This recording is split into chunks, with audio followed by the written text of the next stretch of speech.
Tinitigan ni Emilio ang nakapikit na si Andrea. Lahat ng ginagawa niya nitong mga nagdaang araw ay upang makuha ang dalaga. Na para bang nagiging sunod-sunuran siya sa dalaga at hindi niya nagustuhan yon.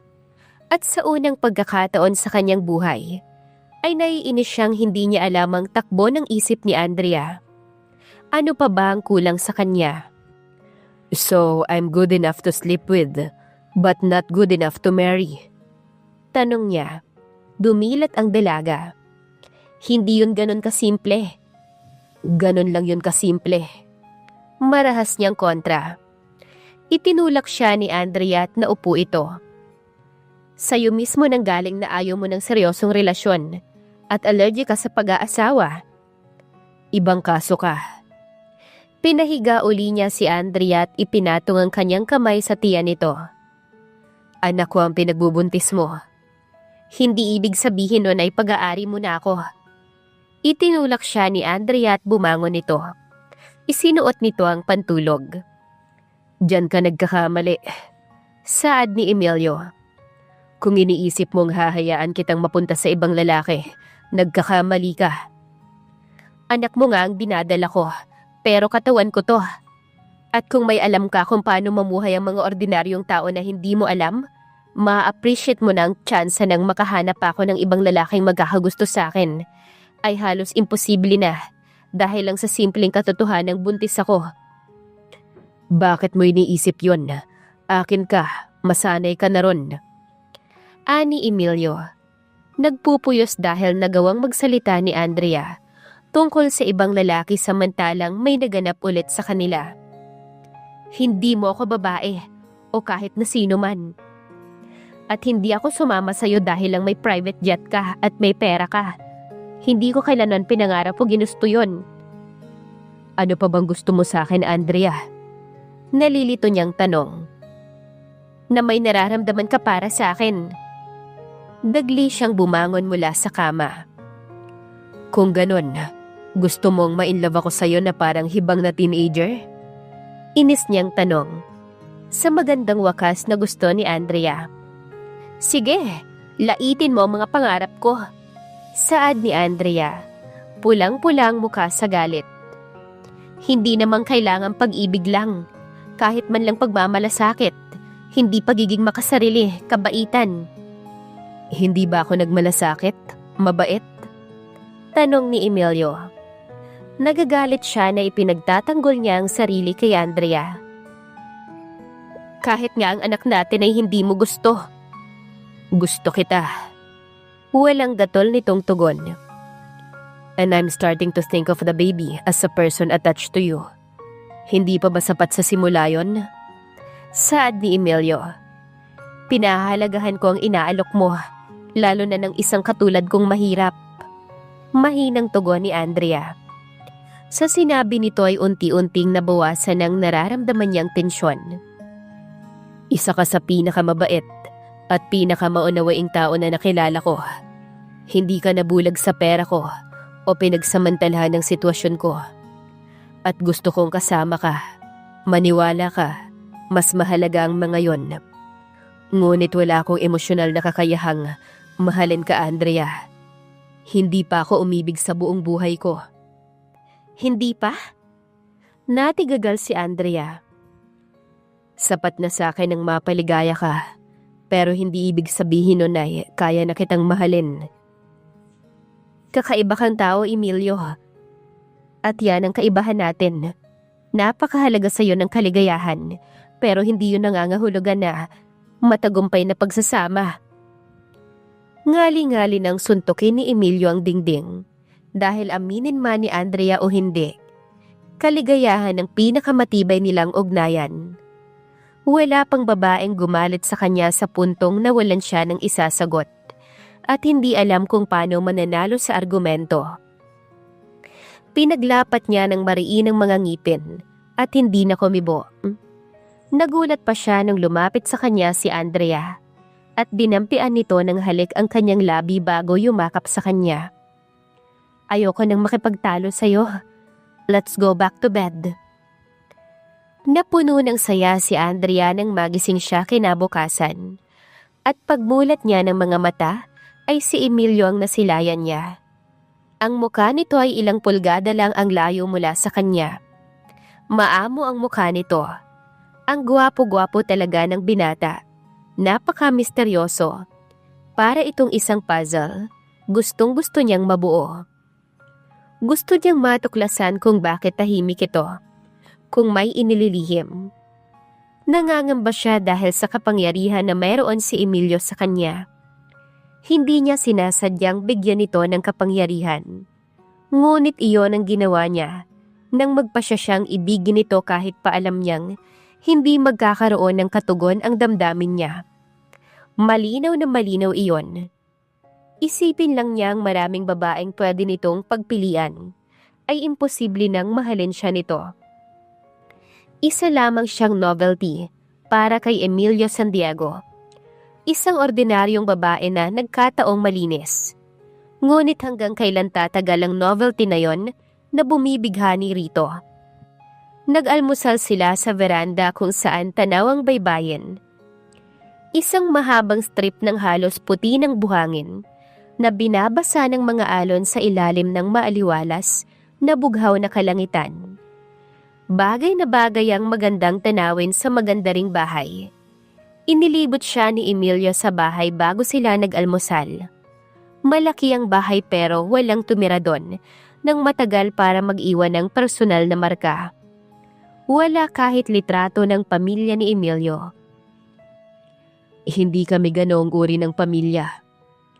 Matabang na komento ni Emilio. Pero napakasaya mo siguro ng bata ka dahil sa tabing dagat ka nakatira. Hindi sumagot ang binata at naging nakakaasiwa ang katahimikan. Hindi mapigilan ni Andrea ang kuryosidad. Hindi masaya ang kabataan mo, no? Hindi. Pag-amin ni Emilio. Ngunit nabigyan naman ako ng magandang edukasyon at naalagaan naman ako. Tara, maglakad-lakad tayo. Tinapos ng paglalakad sa dalampasigan ng usapang yon. Naglalakad si Andrea sa malamig na alon nang tumunog ang cellphone ni Emilio. Nakipag-usap ito sa wikang Bisaya at ngumiti bago sumandal sa isang malaking bato. Iniunat nito ang isang kamay para hilain siya, palapit at inakbayan siya. Ang ganoong kilos ni Emilio ang nagbibigay kay Andrea ng pag-asang may damdamin na ito para sa kanya, nang higit pa sa inaakala niya. Dahil gusto nitong nakahawak sa kanya kahit na nasa labas sila ng kwarto. Yumakap siya sa binata at sinamyo ang pamilyar na amoy nito. Ang tibok ng puso nito sa ilalim ng kanyang pisngi at ang simpleng pagiging mga nasa bisig nito ay sapat na upang magpakalma sa kanya na hindi lang kaligayahan ang gusto nito sa kanya. Pagkalipas ng ilang sandali, ay tinapos ni Emilio ang pakikipag-usap sa telepono. Pupunta dito ang lolo mo para makita ka, sabi nito. Bakit? Siyempre upang makipagbati sa'yo. Apo ka niya. Malaking bagay yun para sa klase ng kasaysayan ng pamilya na meron siya. Sana hindi siya pupunta para pilitin ulit ako na pakasalan ka. Binabawi ko na ang alok ko, sabi ni Emilio. Tama ka. Bakit kailangan pa ng kasal? Okay naman na tayo. Kontento na ako ron. Hindi makapagpasya si Andrea kung gusto ba niyang sampalin o sigawan si Emilio. Binabawi na nito ang alok na kasal? Kontento na ito? Pwes, siya ay hindi kontento. Nagbago ba ang isip ni Emilio dahil may nangyari uli sa kanila? Naguguluhan siya. Gusto at kailangan niya si Emilio, ngunit ayaw niyang aminin ang damdamin at natatakot siya sa maaaring isagot nito sa pagpapakita niya ng ganong kahinaan. Nang bumaba si Andrea upang samahan ng lolo niya, ay nadatnan niya itong nakaupo sa wheelchair sa veranda. Nag-aalangan na nginitian niyang matanda. Natutuwa po kung gusto niyo po akong makita ulit. Pagtatapat niya. Nasa tamang edad na kayo ni Emilio. Hindi dapat ako makialam at sa halip ay panoorin na lang kayo. Ngumiti si Lolo Ramon. Mas interesante ang ganon. Paanong interesante? Wala pang dinalang babae rito ang inaanak ko. Paborito niya ang islang to at napakamaingat niya sa kanyang privacy. Hindi na po ako nasurpresa. Nakita ko ang kayang gawin ng mga reporter at hindi yun masaya. Napangiwi si Andrea sa alaalang yon, ngunit napangiti rin dahil sa impormasyong ibinigay ng lolo niya. Nakapunta na ba kayo rito nun? Tanong niya. Isang beses lang, nung ilibing ang mga magulang niya. Nakalibing sila sa pribadong sementeryo dito. Nakuha na yon ang interes ni Andrea, kaya humilig siya palapit sa lolo niya. Kilala niyo po sila? Kwentuhan niyo naman po ako tungkol sa kanila. Hindi ko sila nakakasalamuha, kaya ang opinyon ko ay iyong sa tagapagmasid lang. Pag-amin ni Lolo Ramon. Magkaklase kami ng lolo ni Emilio at yun ang dahilan kung bakit ako ang naging ninong niya. Mga bata pa ang mga magulang ni Emilio nang pilitin silang magpakasal para iyong business merger. Nang maipanganak na ang tagapagmana ng pamilya na si Emilio, ay naghiwalay na ang kanyang mga magulang. Hindi sila nagpaanal pero hindi rin nagsama. Tumango si Andrea. Nakakalungkot naman yun. Mas nakakalungkot yun para sa anak nila. Salungat ni Lolo Ramon. Pinalaki si Emilio ng mga yaya at sa edad na 8 ay pinadala na sa Maynila para doon mag-aral. 8 taong gulang? Ang bata pa nun para malayo sa pamilya. Pagmumuni-muni ni Andrea na namangha sa mga nalaman. May ukukwento ko sa iyo, apo. Nung minsang nasa Maynila ako para sa negosyo, ay pinuntahan ko si Emilio dahil naalala kong kaarawan niya. Pumunta ako sa eskwelahan niya para ibigay ang regalo ko at para makadalaw rin. Pagdating doon ay kinausap ako ng prinsipal at sinabi niyang walang dumadalaw kay Emilio na kamag-anak. Kahit tawag ay wala siyang natanggap mula sa mga magulang, kahit na nasa Maynila rin ang mga to. Kapag bakasyon naman ay nandito si Emilio sa isla. Wala rin ang mga magulang. Staff lang na sinusunod ang lahat ng gusto niya ang kasama. Hindi naranasan ni Emilio kahit minsan ang magkaroon ng normal na pamilya. Namutla si Andrea sa pag-iisip sa napakalungkot na kabataan ni Emilio. Ibinigay ang lahat ng luho ngunit pinagkaita ng pagmamahal at atensyon mula sa mga magulang. That must have been very wounding for him. Tumaas ang isang makapal na kilay ni Lolo Ramon. Hindi yan aaminin ni Emilio, pero nang malaman kong walang dumadalaw sa kanya sa eskwelahan, tuwing nasa Maynila ako ay sinisiguro kong nadadalaw ko siya.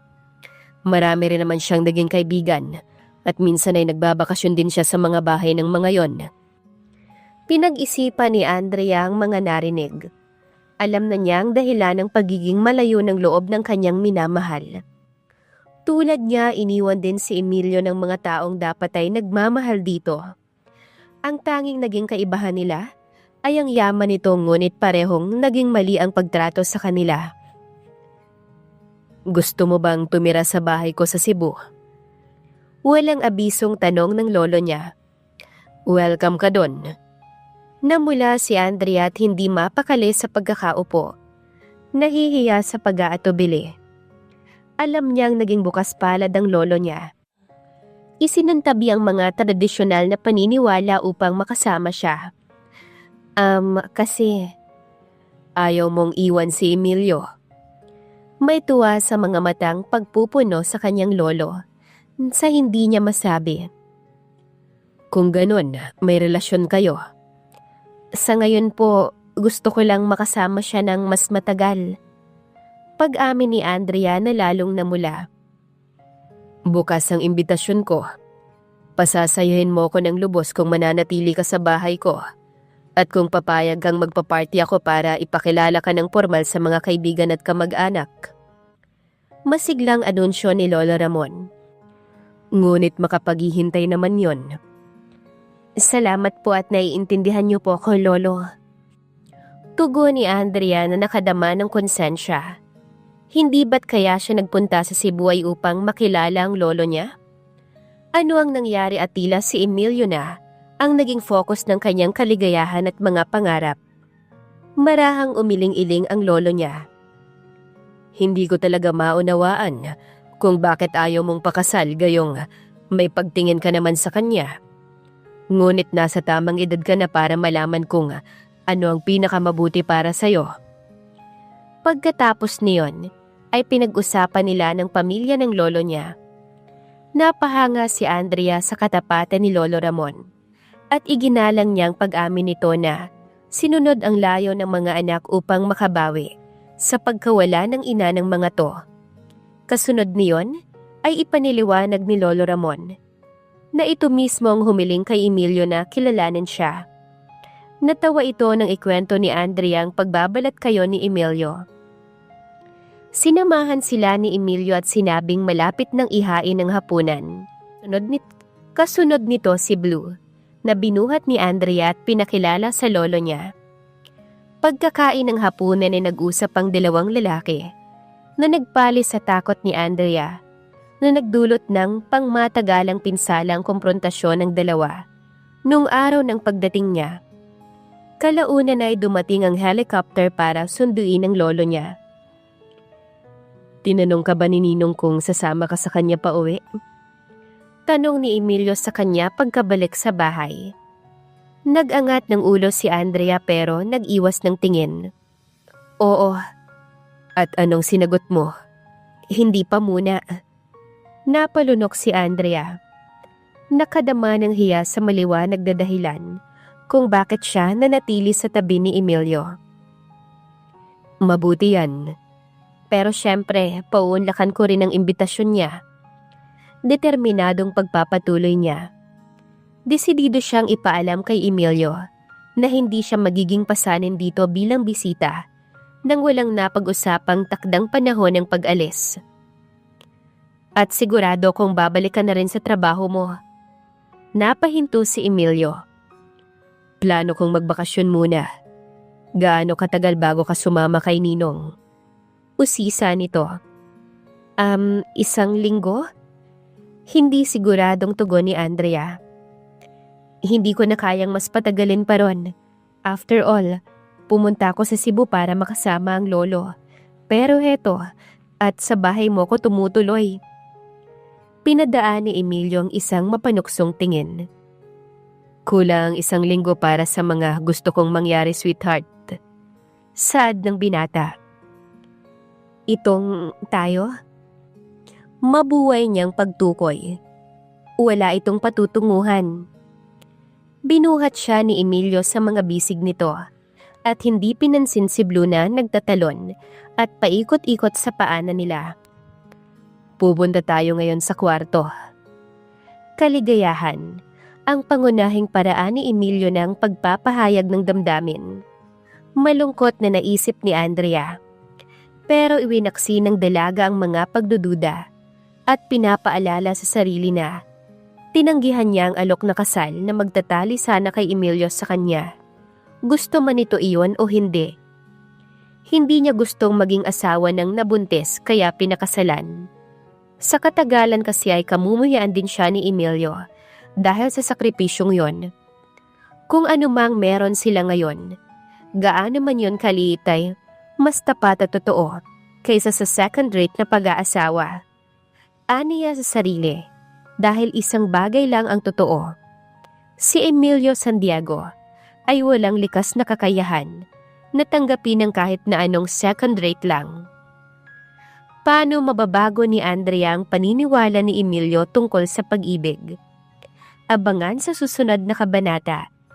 Please like, share, subscribe for more updates. Maraming salamat po.